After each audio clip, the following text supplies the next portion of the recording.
All right, good afternoon, everyone, and thank you for joining us for the Oregon Realtors Forums Special Session. My name is Julie Gilbert. I work for Copper West Real Estate. I'm licensed in both Oregon and Washington, located in Hood River, Oregon, and Mid-Columbia Association of Realtors. I'm also on the executive committee. I'm the District 6 Vice President for Oregon Realtors. So just to give you a little bit of background about the Oregon Realtors Forums, on February 22nd of this year, Oregon Realtors launched the Oregon Realtors Forums Library. Now we're at about 8 months later. The Oregon Realtors Forums are being used in real estate transactions across the state. So prior to the launch of the Oregon Realtors Forums, Oregon was one of the few states that did not have a real estate forums library administered by the State Realtor Association. The decision that Oregon Realtors made to draft and publish the Oregon Realtors Forums arose from the growing understanding that as a primary state real estate trade association and real estate legal hotline provider, Oregon Realtors hears often about the industry, market, and legal trends, and is therefore well positioned to provide a forms library that is both relevant and responsive to industry needs. So that was, one of the main reasons that Oregon Realtors decided to move forward with this. So today we've convened a panel of brokers, principal brokers, and broker owners from across the state have varying experience with using Oregon Realtors Forums, varying levels of familiarity, and we're going to engage in a discussion regarding their experience, training, and using Oregon Realtors Forums, as well as explore how they and their firms have navigated the market now that 2 forums libraries are out there. And so with that being said, I will give our panelists the opportunity to introduce themselves. So I'm looking for your brokerage, your license type, your local association, et cetera. Okay, well, I am Lisa Bradburn. I'm the principal broker for Your Own Team at Premier Property Group, and I'm also the office director for our West Portland office. I'm Lisa Marie. There you go. I'm Lisa Marie Boyd. I am the managing principal broker and owner of Town & Country Realty in Corvallis and a member of the Willamette Association of Realtors. I'm Sarah Roloff with Windermere Salem, and I'm not a principal broker. I'm a broker, and hopefully I can provide some good experience. I'm Ryan Hoover. I'm with Bend Premier Real Estate. I'm a broker in Bend, Oregon. So my next question for the panelists is, to what extent have you used the Oregon Realtors Forums? Well, I wish the market were supporting our ability to use the forms more right now, but I have been using them for all of my buyers and most of the forms for my listings since this came on in February. And I've had a really good reception from my clients and from the other realtors on the other side of the transaction. So that's been great. I've had no pushback at all with the forms. Our office started with the forms when they first came out on a voluntary basis. Brokers could use them. And since then, beginning September 1st, all of our listings require the offer to come in on an OAR form. We have had 100% of our brokers have used the form at least once. And since launching of September 1st, we're at about 50, all of the offers have come in except for maybe 2 on OAR forms. So I would say we're on track to probably hit 75% before the end of September. And then January 1, we have a hard stop. Good job. We've had extensive training in our office. Ashley Fordham is our principal broker, and she was on the forums committee. And I think most of our agents and brokers have used the forms, but we still are accepting either the OR forms or the OREF forms.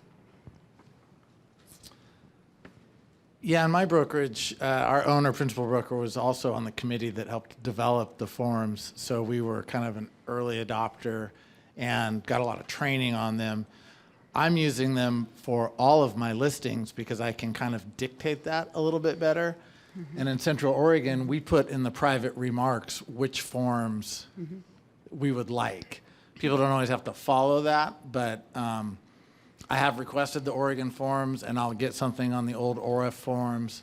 And I've done both, where I've requested that they rewrite it, or sometimes if they have zero experience with it, I will go ahead and switch over to the ORIF, but I would obviously prefer not to. So I just want to take a quick second to acknowledge the people that are on Zoom that are attending and just welcome them as well.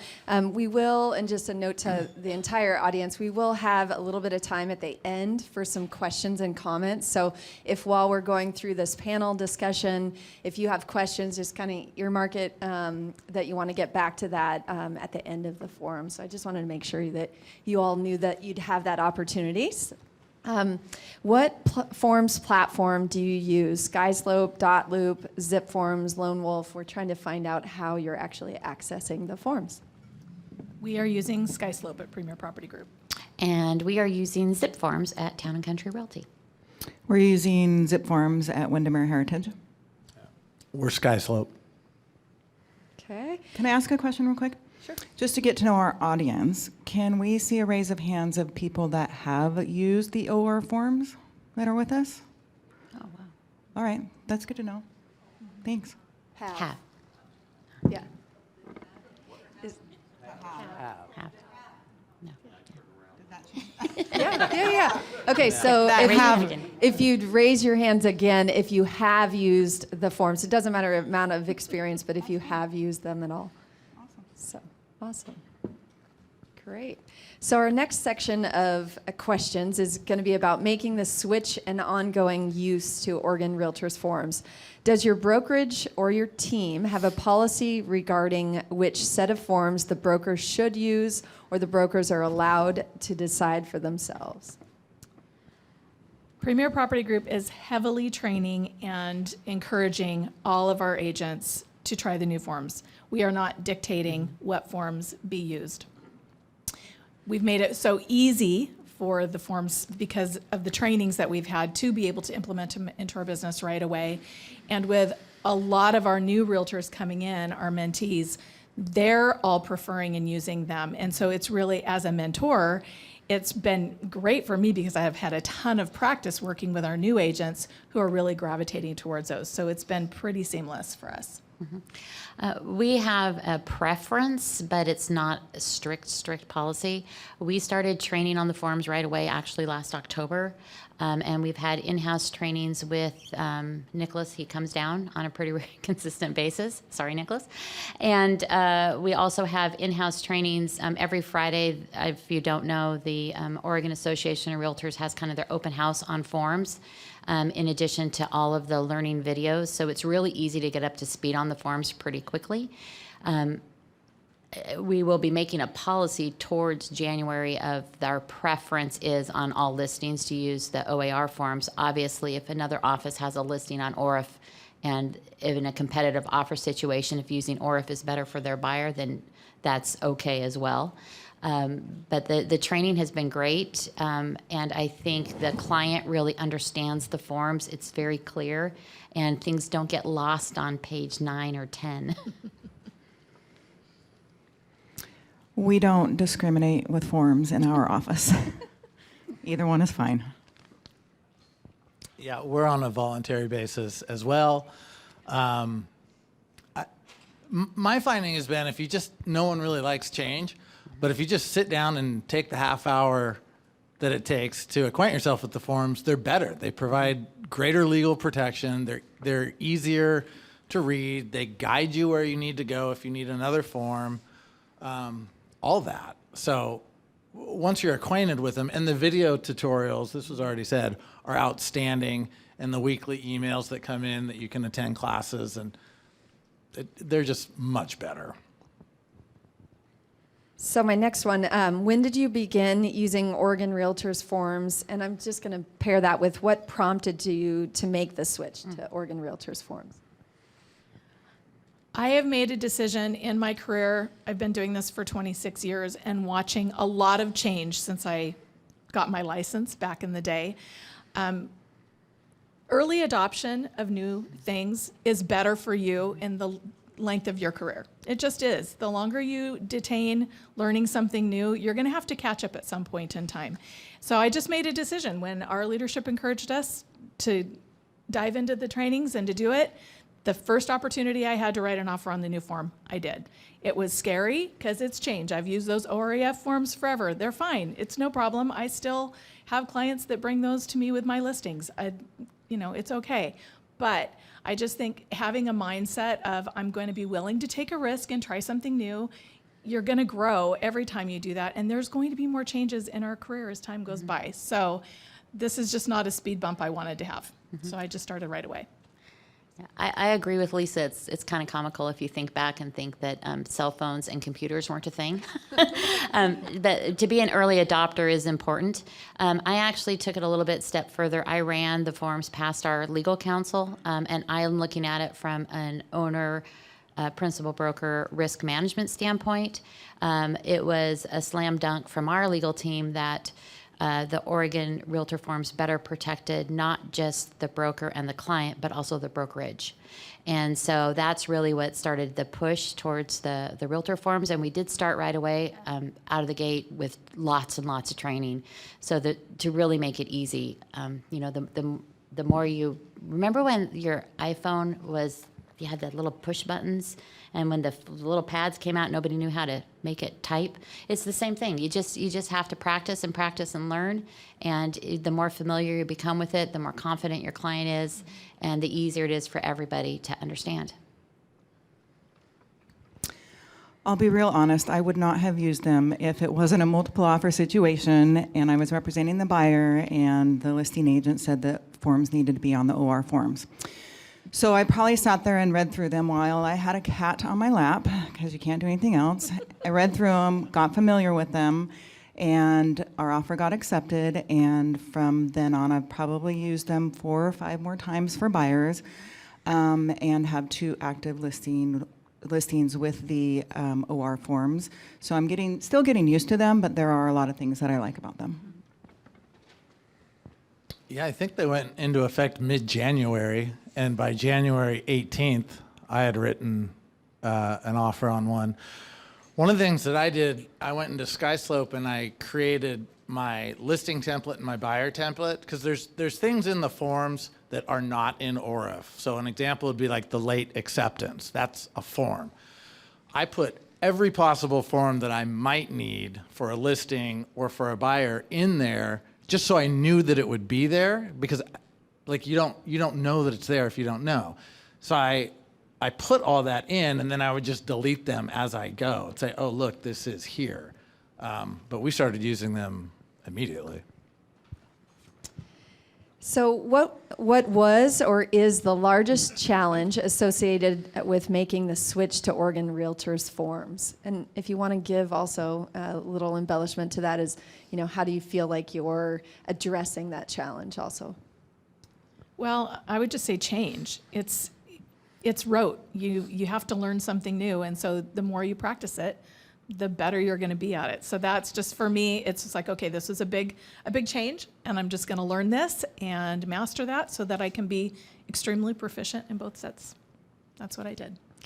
I think what I am seeing, especially since I'm reviewing Principal Broker as well, is that the challenge isn't with the forms and the language, it's that the process is different. So, for example, people used to write in an escalation clause.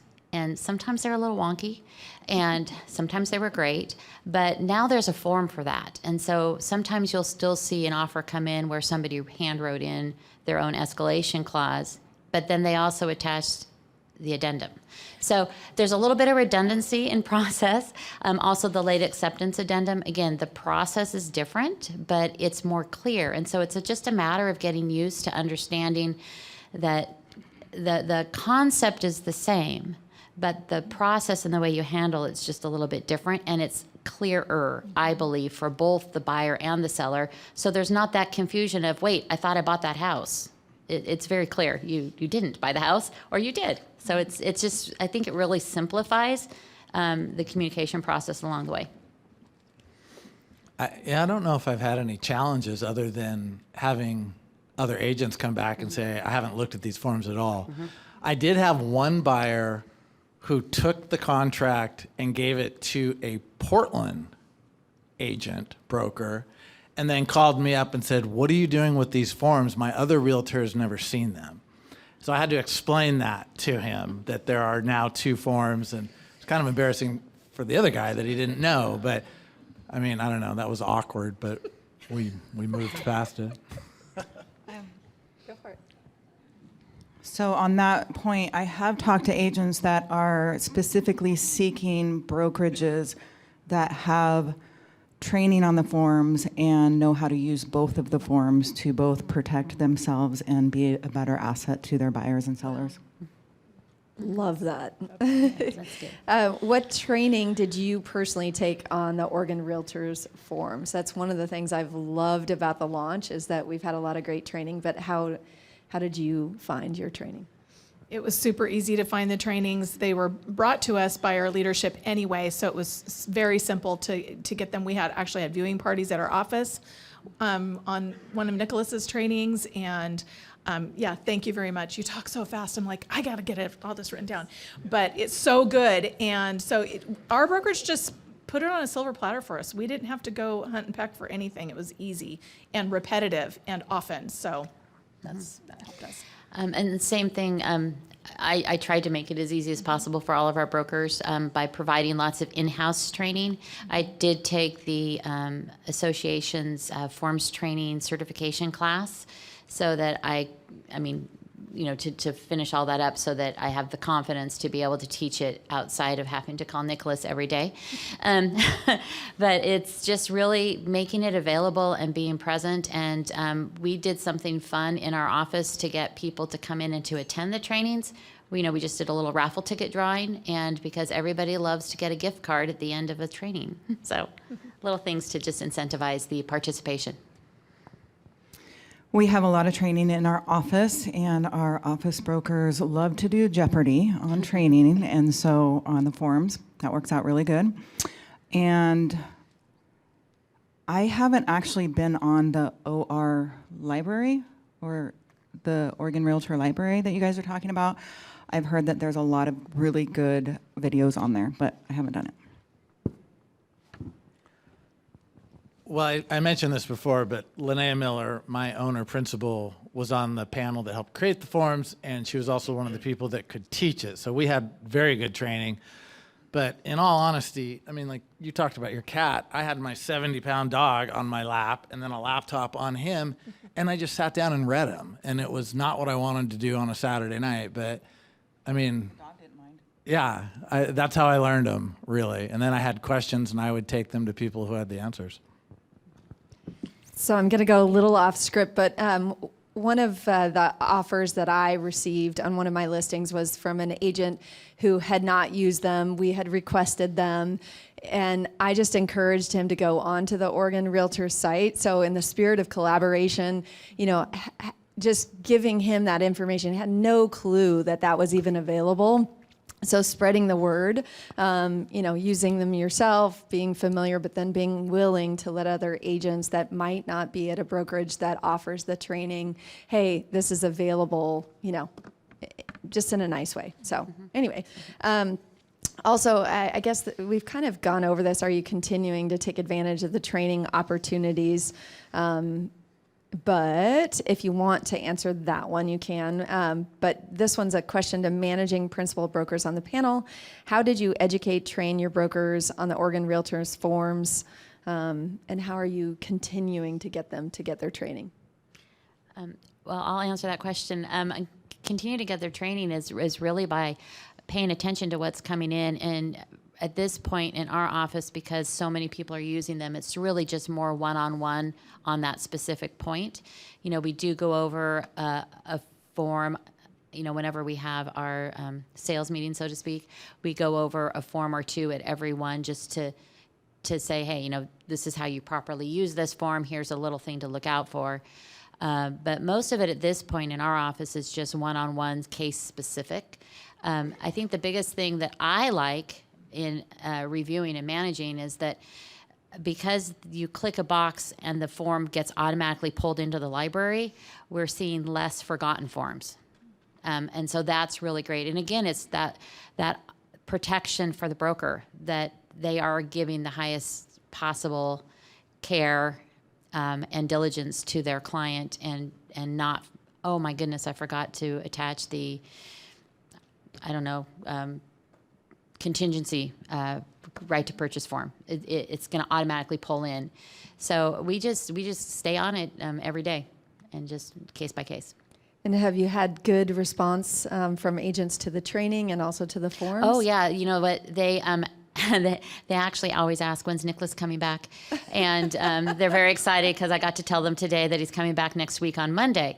So they're gearing up with their new batch of questions. They're a very vocal group, which is really fun.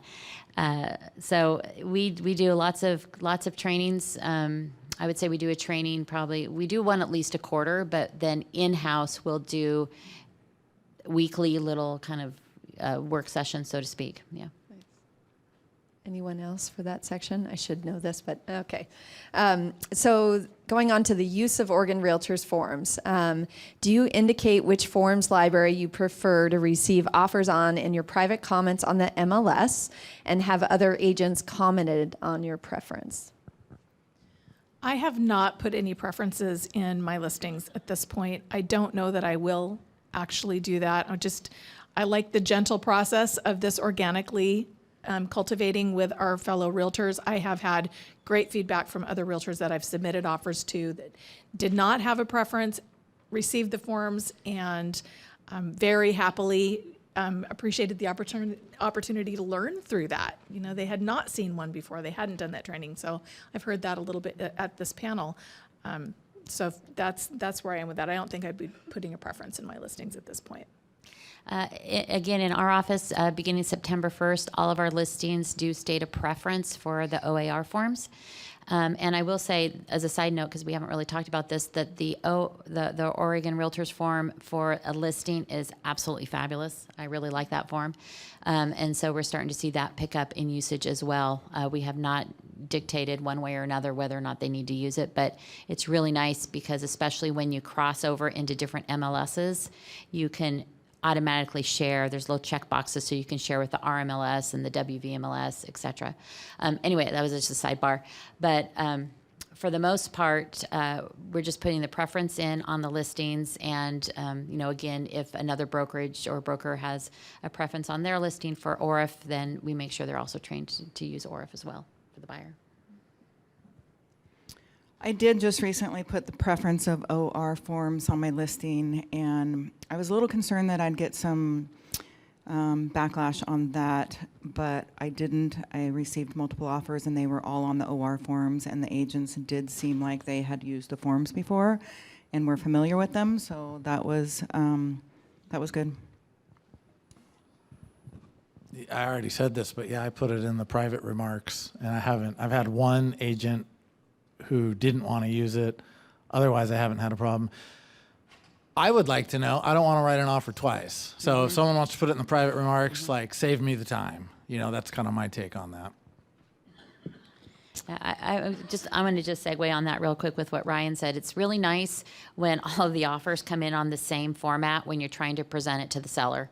And so that's kind of the vernacular that our brokers have been using with their maybe the hesitant broker that's like, I don't know those forms, I'm not sure if I want to use them.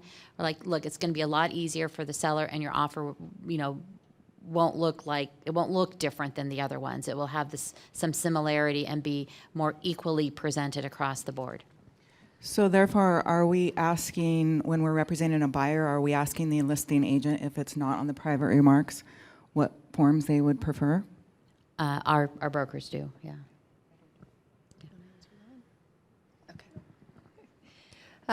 Okay, so have you run into any issues while using the Oregon Realtors forms, and how have you overcome or addressed those issues, that issue? No issues here. Yeah, I'm going to say no issues. No issues. No issues. No. Wow. Take note. That's awesome. Customer service. Have you contacted Oregon Realtors for support on the forms? If so, how fast was that interaction? I have not had any. Yeah, I have, and it's fast. I don't know I haven't really tracked how fast it is, but I'll tell you it's fast. Well, since we don't have many people answering that question, I have, and it's been incredible. I think we get an auto email Yeah. back that says that you'll have an answer, I think, within 48 hours. Isn't that what it It says? says within 24, I think, and then it usually comes back the same day. Yeah, I get the answer back really, really quickly, and then usually go to my principal broker, and we geek out over the forms discussion, and it continues. So it's been fabulous, the help that we get from Oregon Realtors, which is part of the reason they wanted to do their own forms. And you know, Julie, I'm going to add to that too. The legal hotline, same thing. It's incredibly fast and very thorough. I think that's an incredible benefit that we get that is often overlooked by the realtors. That to have that kind of legal backing to support you in your business, that costs thousands of dollars if you were to outsource it yourself. So thank you to the association for making that a possibility. And so if any of you don't know, that's now a member benefit. So you can ask on, all kinds of questions, not just Oregon Realtors questions. So that actually was my next question. So no, it's a great segue. So do you use the Oregon Realtors legal hotline? I have not needed to use the hotline at all. It might be a hobby. I kind of find. Some people know what I'm talking about. It's kind of fun. I mean, we might have already solved the problem, but I'm kind of curious. What would Nicholas say? But no, it's a great resource. And sometimes there's these weird little things that it's just like a one-off that the contract doesn't really cover. So it is fun. I always copy and paste those responses and I save them because they make great meeting material down the road as well. I feel like we have the hotline right in our office with our principal broker, Ashley Fordham, so thank you. So no, I've never needed to call yet. I've used it, but usually it would go through my principal broker. I just kind of geek out on contract language, so I like to get answers like that. But yes, I have used it. So we've covered this a little bit, but I want everybody to have a chance to respond. So what's the general response to Oregon Realtors forms from brokers in your area, touching on whether that pertains to new brokers or veteran brokers, if there's a distinguishing difference there? Well, as I'd mentioned, I have used the form in transactions that I've written for buyers and the other realtor welcoming that. But I think what's been most revelatory for me is working with new licensees where they're learning 2 full sets of forms. Can you imagine being a brand new realtor and you have now all of these worlds that you've got to become proficient with in both things, and they're leaning so strongly towards the simplicity in the process in the Oregon forms that it's easier for them to understand, which causes me to think, okay, if this is easier for new licensees to understand, how is this impacting our clients? Because certainly this must be easier for our clients to understand, and isn't that really the most important thing at the end of the day? So that really has reinforced in me that this is the direction that I want to go with my career. I'm going to continue to be proficient with the other forms as well and be adaptable as needed. But I just think it's something to really take note of. And when I sit down with my clients and I'm explaining and going through the advisory and then going through the offer, it's crystal clear from that for them. It's just making their ability to understand this big decision that they're making so much more logical for them. Yeah, I completely agree with that. And the other thing that's interesting is I'm seeing some of our more experienced brokers that have been in the industry 25 years or longer, they actually have been adopting some of it faster because they believe it streamlines the process for them. And it's really great to hear them on the phone. We have a couple that, in their first profession, because none of us came to real estate right out of the gate, right? Their first profession, they may have been a school teacher, and they're saying, listen, just hang with me, learn this form, because if otherwise, if you don't, you're just going to be 3 months or 6 months behind the curve, and you don't want to be behind the curve as everybody else is moving forward in this direction. So it's really been great hearing some of the more experienced brokers coaching brokers, from other firms that might be writing on their offers, to give it a look, give it a serious go, because anytime you can streamline your time and be more efficient with it, it allows you more time to be in front of people instead of in the paperwork. So it's really clear, it's concise, and also to Lisa's point, the newer brokers, they're just learning 2 forms at one time, and it's possible. So it's good. If you haven't used the new forms or even looked at them, don't feel bad. There's a lot of agents out there that don't even know that there is a new set of forms. And they don't know why there's a new set of forms. And this intro that you read today, if you guys have a chance to read that again and really understand why there is a new set of forms, it's really important. And I really didn't even know that until recently, what the transition was and why. So knowledge is key, and just do what you can to try to learn the new ones so that you're not trying to struggle figuring them out when you have to write an offer on them. I think I forgot the question, but I like the forms. I'll give you one example. We've probably all had the ORA forms where everything's in different places. Like you're digging through, who is the escrow officer? When does this expire? Like in the Oregon forms, it's all in the first 3 pages. And then it's, 6 pages of definitions, and then people sign. Like it's just easier to find what you're looking for. They put a lot of thought into them, and they're better. I like that. I like that if I have to go through it with a client. I like it when I'm looking for things myself. And there's better protections. When you really get into the fine print, the protections in the Oregon forms are better, both for a buyer or a seller, depending on which side you're on. So, Ryan, have you had pushback in your area for using it from veteran brokers, new brokers? What's just been the general response in terms of adoption in your area? I would say I've only run into one incident where a very seasoned agent said, look, we're in summer, we're slammed. I haven't looked at these forms. I would prefer, and he was the listing agent, I would prefer that you put it on the ORA forms. So, just to keep the deal moving, we did that. That's the only pushback. I've had other people who said, I've never used the forms, and I said we would prefer the Oregon forms. And he went and figured it out, and then he wrote the offer on the Oregon forms, and we moved along fine. The fairly limited amount that I've used the forms, now when I go back and look at the OREF forms or deal with the transaction on those, it is a little more difficult because you don't have that cover page that you can look at every single thing on that first page and a half that has warranty information, is there concessions, what kind of loan, escrow, all that right there. You don't have to dig through 12 pages to try and find it.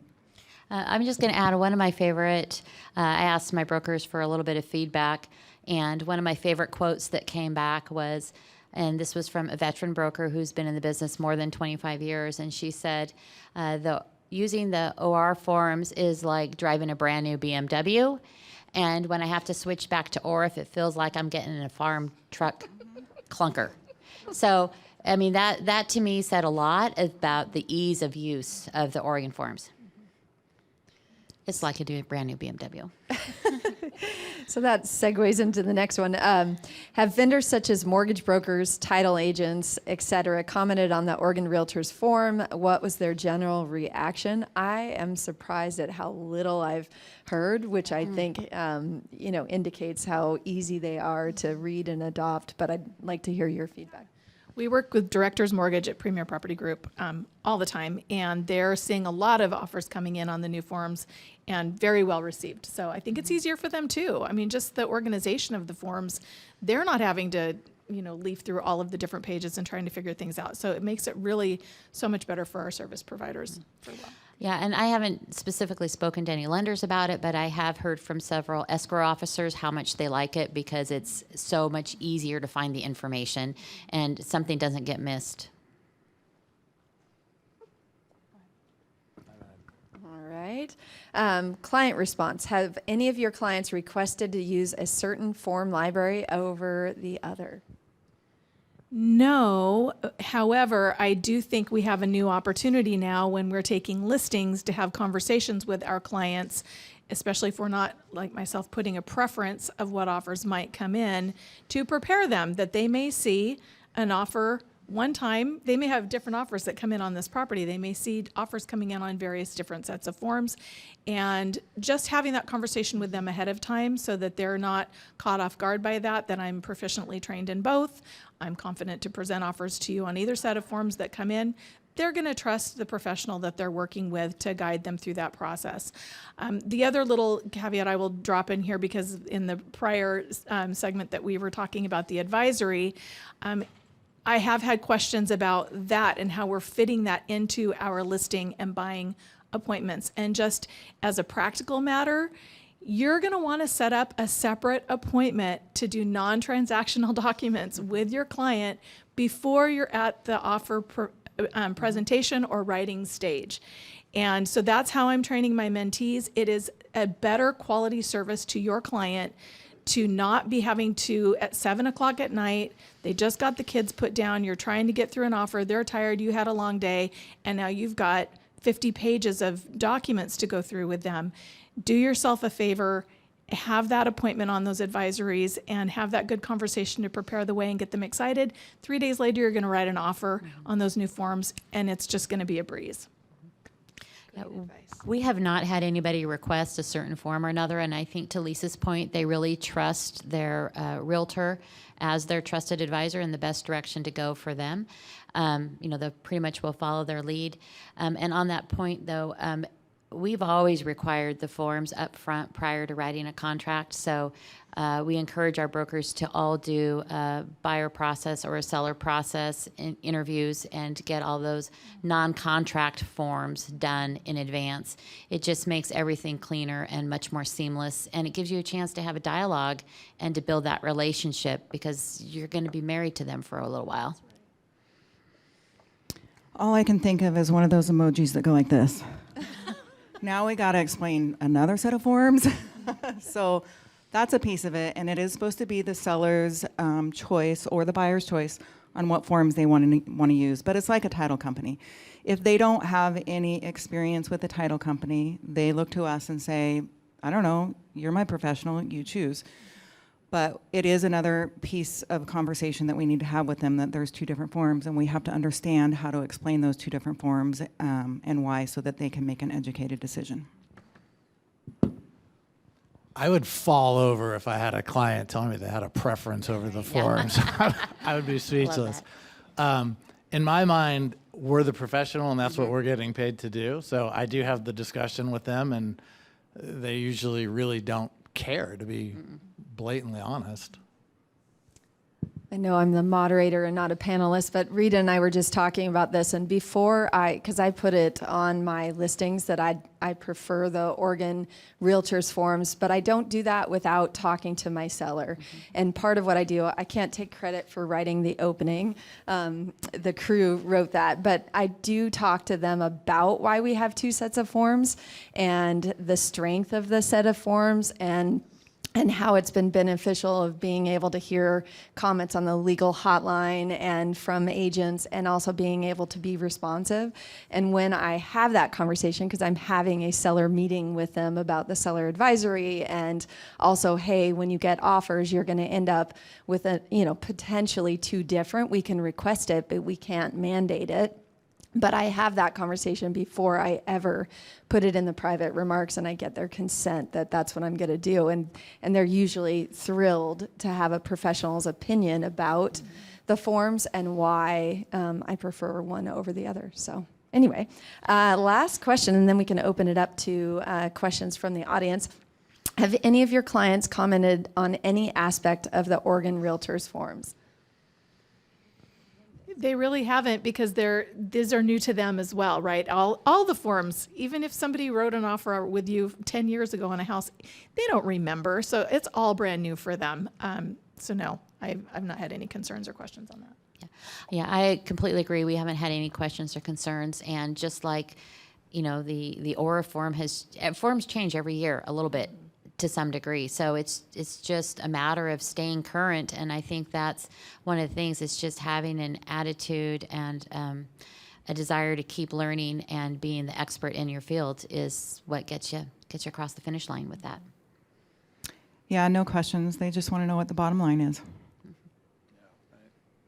Same answer. I would say I've had one question from one client, and she said about the buyer advisory.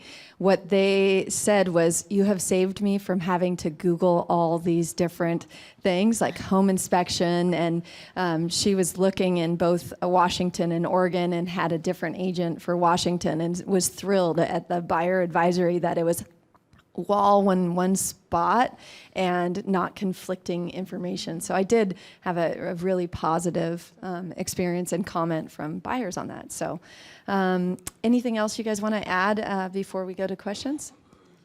I would just say, as a word of encouragement, we're all in this together. This is new for all of us. And so I don't think we need to feel embarrassed about not being experts with all of this yet. I mean, every time you use it, think of how many offers that you wrote before you felt really confident with those OREF forms, right? I mean, this is going to take time, and I would encourage you to get, the buddy system with other realtors in your office, do mock offers together, pretend you're brand new at this business and start over. It's a good refresher for us anyway. It really helps us to think about what we're doing in our job. We get into these rote things that we do in our business, and we stop thinking. And put yourself back in your client's shoes, and how do you want to say this to them? So Yeah, and I would just say that to remember that as the realtor and the professional, you control the process. So you can control the pace of that process.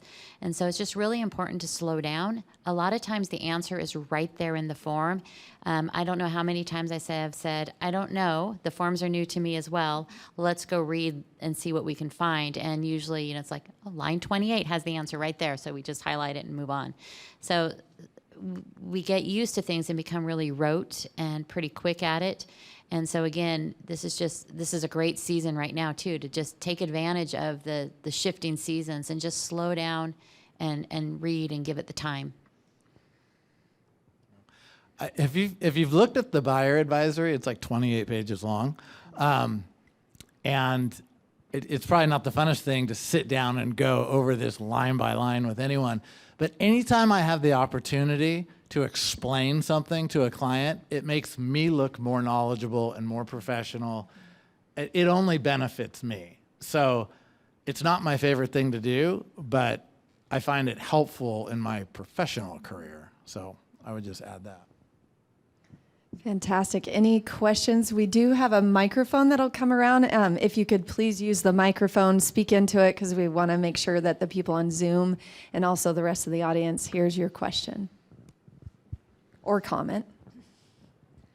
Okay, so I had trained these originally when they came out, and I really liked them at that point, although at that time hated the initials on every single page. That was just, and my contractor clients didn't like it either. However, I've really had a lot of pushback in my office. I changed all my checklists, SkySlope checklists, to include all the OR forms, and I just did a search because in Flex MLS we were able to change a field that allowed us to put preference in the listing, not just in private remarks. Out of 365 listings, which we don't have a big MLS, 24 say OR forms. So I just would like to know what you think we should do in our board to promote these forms more. We had a training class come down. I actually can't remember who the trainer was. I think he might be here. We had three of them. Three of them. Okay. Jeremy, and we also had Nick. Right. Okay. And we're still not getting the participation with the forms. Yeah. So it's a little bit of a conundrum when the listing agents are saying we want ORIF forms. Are they actually saying they want that, or they're not putting That's a preference? Well, they're either not putting a preference, or I'm seeing more and more with them putting ORIF on there and not the OR forms. So I was going to answer if it's blank. There's been a couple of times where I've just been scrambling to get my listing on that I forgot to put it, and then I get an offer, and I'm like, oh, well, and you we- know, I forgot to put that. So I am having to train myself to have that conversation with my seller and then put. Well, my and preference if in you it. don't have the field, we have the field. Yeah, And we so don't they're have the putting it in. The other thing that I was going to say is we have a lot of offers come in from the valley. And more often than not, they're on the ORF forms. So, yeah. What do you suggest? What MLS are you with?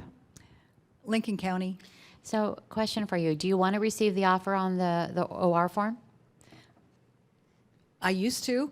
Well, I mean, what if you just send back the base form change request right out of the gate and just say, hey, we'd love to look at this. We have multiple, I mean, I don't know if you have multiple offers, but just, Yeah, can you please? I'm not going to make somebody rewrite an offer when our goal is to sell the property. So how about the new one that's the counter offer onto the OR form? Again, But I'm you're, not gonna- you're the one that rewrites it with all the terms that you want. And I'm not going to shove that down somebody else's throat when we've got an offer on a property in a buyer's market. Yeah. So, So the question is how to get them to initially write it on the OR form, correct? actually, no, the question is, Yeah. what do we do on our entire board? I've trained my agents on the OR forms. They have not liked them. So, you know, and I don't know if it's just because that we have a very busy office and that they're too busy, which could be because it's the end of the summer. But it's just a conundrum. What's their specific feedback on why they don't like them? Is it Well, because they don't one know is them? the length of the advisories, and the other is I think they're just too busy to deal with it, or that's what they say. And you know, we've got agents that sell over 100 homes a year, so. I would suggest, I mean, it's not going to be an immediate shift, like if one person starts adopting it more, but I loved what Lisa Marie said about taking it to our legal. Like you can take what you learned at this convention, what you learned in this forum, this panel, take that little bit of information back, you know, put it in front of your own legal. There's all kinds of different things that you can do if you just start getting some change. I think you'll see traction. It But just starts a little bit at a time. I mean, right out of the gate, we just had one, and then it grew, and they I share know, with another but- broker. And I did. I trained it, and I changed all the sky slope checklists to include it, and it's just been a real difficult transition. Don't give up. That's what I was going to say. Yeah, I agree. Don't give up. Keep in mind, we just launched them in February, and the other OREF library has been around for 25 plus years. We just launched ours 7 months ago. So really pleased to hear all of the feedback. One specific thing you might do as a board is engage with Oregon Realtors to have them bring your board the training on the difference between the OREF contract and the Oregon Realtor contract. It's a 1-hour class.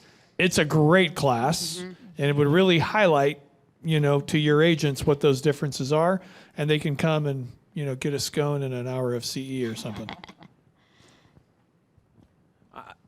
Greg Whistler with EMAR. I'm just going to add to that, and Jeff, plug your ears. I like the forms, but I haven't used them as much as I would like to, just for convenience sake. I know the ORF forms because of, and I work up near Portland where everybody wants them, so please forgive me for not using the forms as much as I'd like. But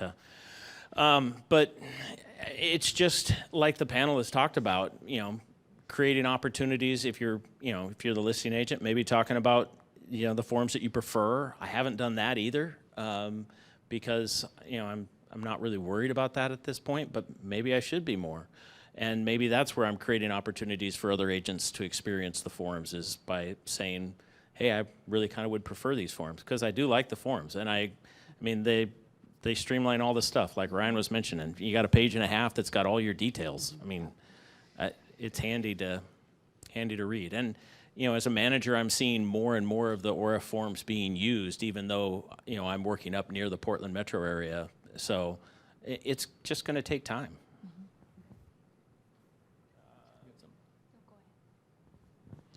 John Hoops from Eugene. So my concern with the efficiency of the new OR forms, and all of the fill in the blanks are in the first couple of pages.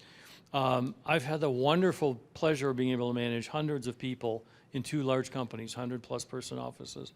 And the number of times agents would come in and go, hey, what about this? I'd go, well, it's in the form. And this was back pre-OR in the ORF days.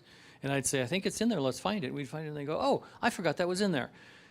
What that said to me is, even when the fill in the blanks was scattered through 11 or 12 pages, I have a mantra, RDR, realtors don't read. And if the fact that they had to go through 11 pages to complete it all, and they might actually read something they forgot, that warmed my heart, because it's like, there's a chance they'll know what the hell they're presenting. My concern is if you're filling in the first couple of pages, are our agents or are our clients reading the other 8 or whatever pages? And if they're not, that's a lot of bad information. And it sounds like all of you go through every page. I can tell you that a lot of our colleagues don't, and that scares me from a risk management, because we're not making them look at all 11 pages. Probably sounds kind of moronic, but just something that's bothered me since they came out. Any thoughts? Do you think that they're looking at it when they throw it into DocuSign and it just prompts them as soon as they click the initial button, it skips all the pages to the next initial button anyway? So for me, I'm going through it with my clients, despite the fact that I deliver it to them through Zip Forms and then through DocuSign. I'm going through those things, but I feel like it might be a question of whether or not they're in this room or ever attend these kind of things. Is that's the biggest difference for me. Julie for president. Hi, I'm Rosie Green with AmeriTitle and a little bit of a title and escrow perspective. I'm glad you had that question up there. And our staff went through training as these were rolling out. We attended training to get ourselves familiarized with them. And we're a neutral third party. We like all forms, and we see them from both forms libraries and from attorneys and written on napkins. We see all kinds of forms. But our staff loved the forms very much from the ease of use standpoint and reading through, and they're really straightforward. And our biggest sadness is that we're not seeing more of them coming through, at least our local branch. We are not seeing as many. We were raring to go and ready with the new forms. But Thank you for just being. a comment. Thank you for being here. Appreciate it.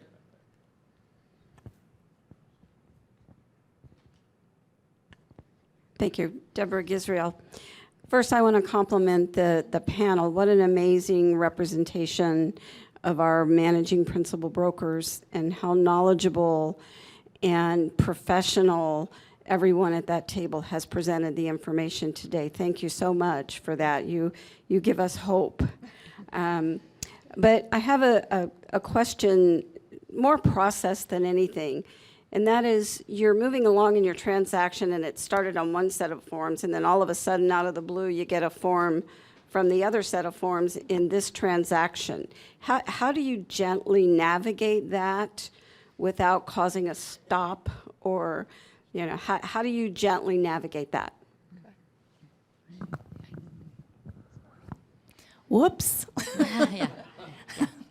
We need to put this on the right form in the right library. Let me help you. Just collaborate. We help each other in this industry all the time. So just don't make a big drama out of it. And they're going to go, "Oops, sorry, bonehead move." Just it will happen. It's bound to happen because we're still getting used to new habits. Yeah, we have a term in our office we like to use, which is called coopetition.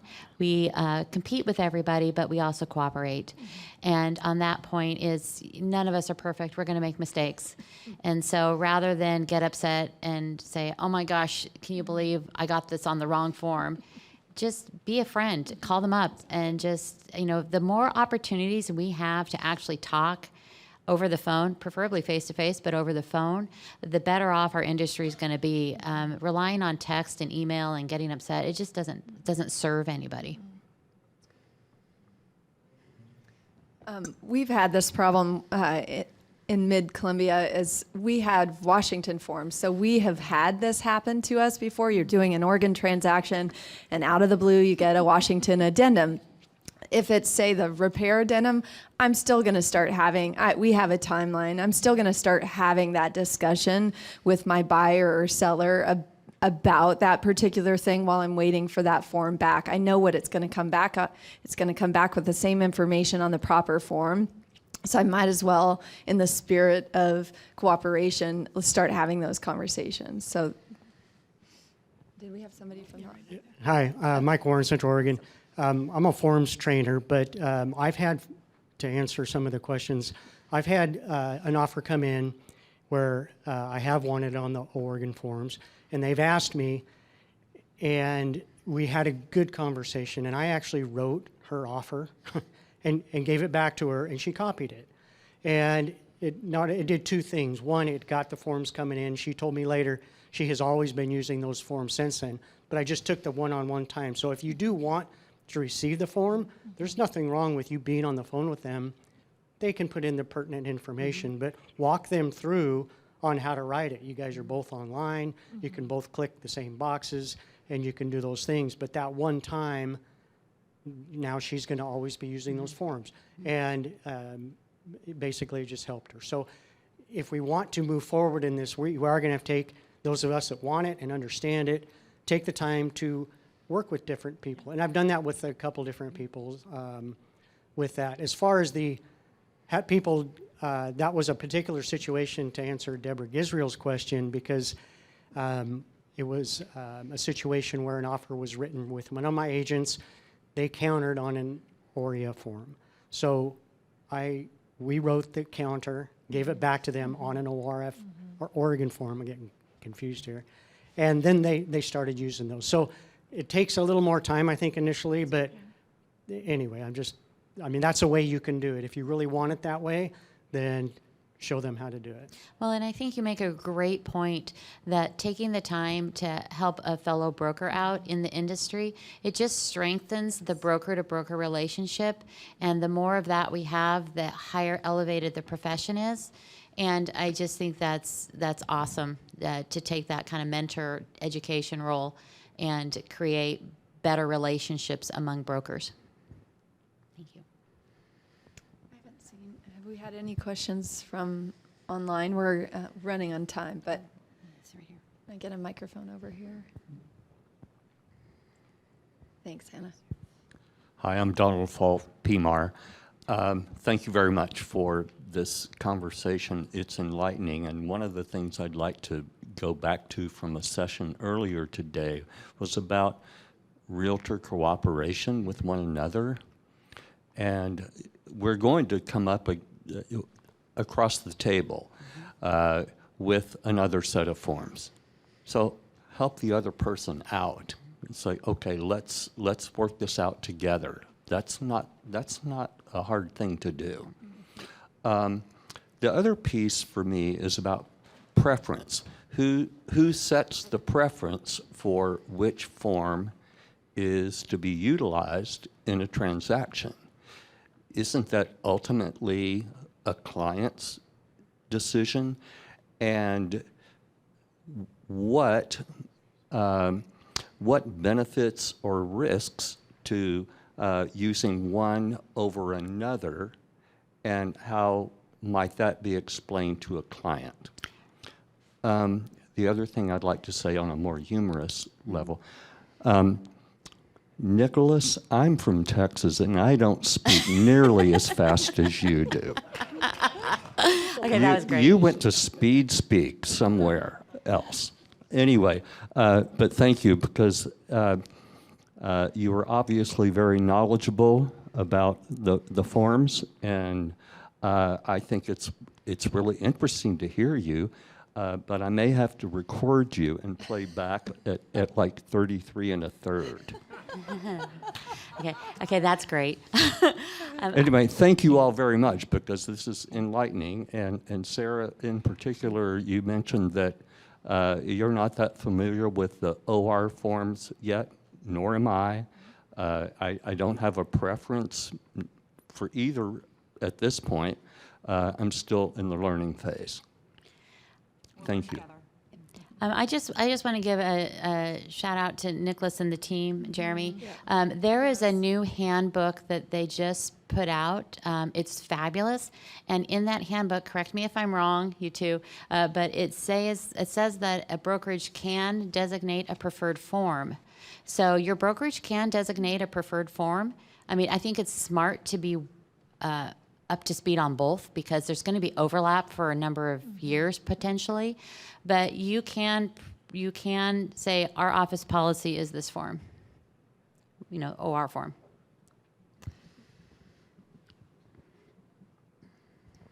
Gabriella with from Portland, Oregon, and you probably had heard this from me, but for OR forms, when it comes to translation in Spanish, and I had expressed this concern before, the form or the way how it was translated is pretty confusing, even for Spanish-speaking people.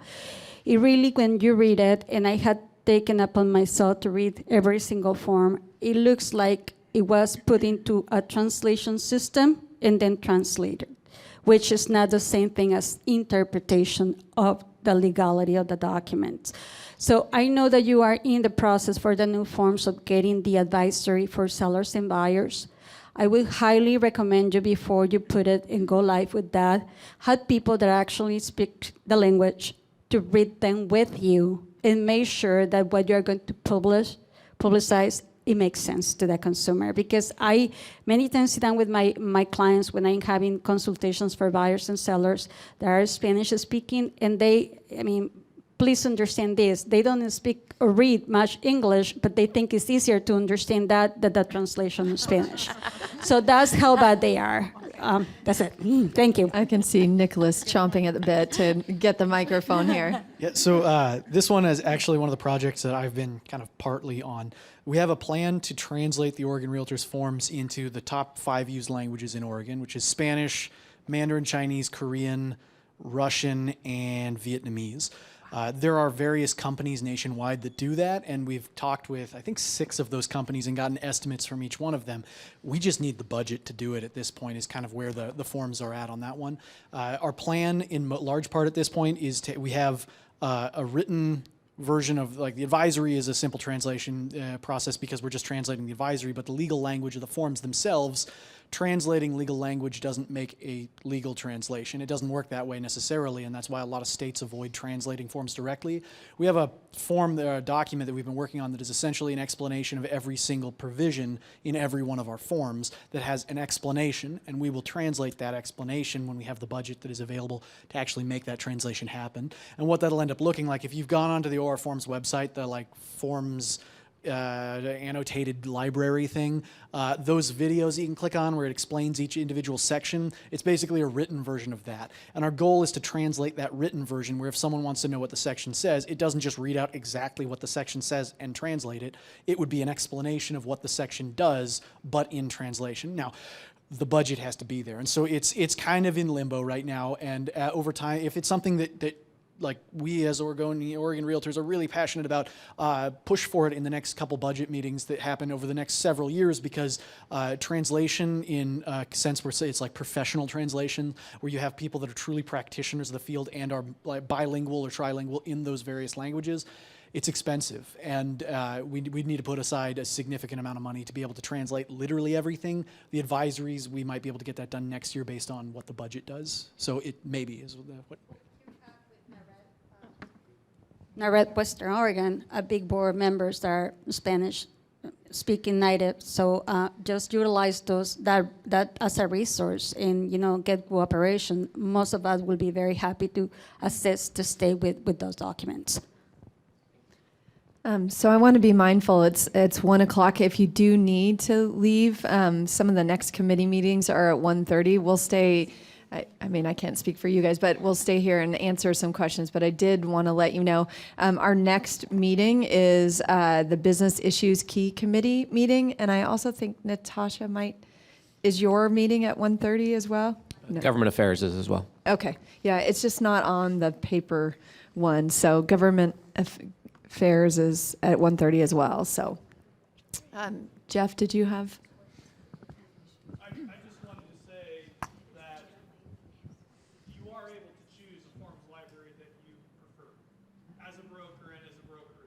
I say to a client when I meet with them, hey, I use the Oregon Realtors Forms library. So you as a broker and your company as a brokerage has a right to make a policy or decide personally, this is the library of forms that I prefer. Both forms libraries are professionally drafted by attorneys with input from the industry. That's true for both libraries. I don't have to go to a seller and say, well, there's an OREF library and there's an Oregon Realtors library and this or that or the other. Which one would you want to say? All I have to do is say, here's the form that I use. That's it. Easy peasy. I think there's something that wasn't addressed before, and Jeremy might be able to address this about how the Oregon Realtor Forms has taken into consideration all of the previous maybe lawsuits and stuff like that from the other forms. Well, I think one of the significant advantages we have is running the legal hotline. I mean, we're getting 6 to 10 questions every day, most of which relate to the forms. If they're not about the forms directly, they're about issues that come up in a transaction that either were caused by or solved by, forms. So we've been doing that for decades, the legal and including throughout the history of the OREF forms. And now we're getting legal hotline questions on both the OREF forms and the Oregon Realtors forms. And so just, we've been, recording that information, learning over the years about where are the hiccups, where are the things that cause conflict, right? And I think whether it's our forms or the OREF forms, the drafters of those forms are going to be looking at any established legal cases or other information that they're aware of to try to draft the forms properly. But we have that additional benefit of all of the information and questions that come in a legal hotline, and those aren't issues that necessarily are going to end up in a court case, but we know that there is a conflict or there's ambiguity where we could reduce the future conflicts by being clearer. So we've just taken all that information over the years and try to build it into the forms. Yeah. Oh, and so I think we're probably out of time. But I do, first of all, can we get a big round of applause for the panelists? Yeah. Thank you for excellent job presenting, and thank you for, taking a risk by trying something new and using the forms and being able to share that experience. And then I also, and I want to thank all of the audience for being here. And I really, really, really want to give a huge round of applause to Anna Rogers on our team. So this panel, the Principal Broker Forum and the Forms Forum before this, the Business Issues Committee meeting that's coming up next, all of the behind-the-scenes work to make all of this happen on the legal risk management side from a logistical perspective. Anna's taking the lead on that, and just we wouldn't be able to do it without you. Yeah. And then, of course, big round of applause for Nicholas Peasley and all the work that he's done. Yay. Yeah. And I wasn't intending to do this, but now I'm like, I have to think it. And I really also, of course, all the principal brokers who participated in our task force to develop the forms, and that we can continue to rely on for feedback and to bounce ideas off of, and everyone who's bringing ideas to our forums and sending them in via email, because we need that feedback, and it needs to be a partnership between staff and the members. So thank you for that. And thank you to Jeremy Rogers as well.